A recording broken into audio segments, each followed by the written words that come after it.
Sebelah sini bang, ni sebelah sini agak nampak sikit nama apa Lafazd Allah ni.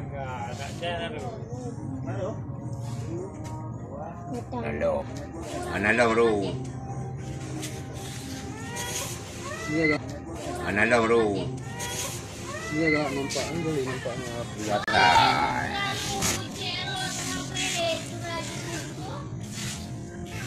Ya kan nampak Lafazd Allah ni. Bahasa Quran buat bahasa Inggris. Ilahi ya ilahi. Oh, pasal siapa? You apa namanya bang? Ya khaliqal asyari. Itu benar. Bah. Ya.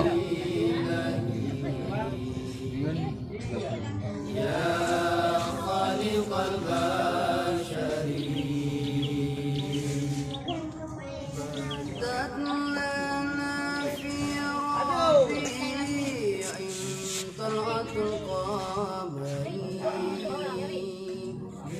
وجهي من فاق كل البدو والغريب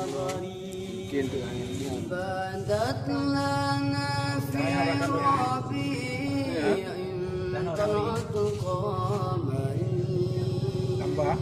من وجهي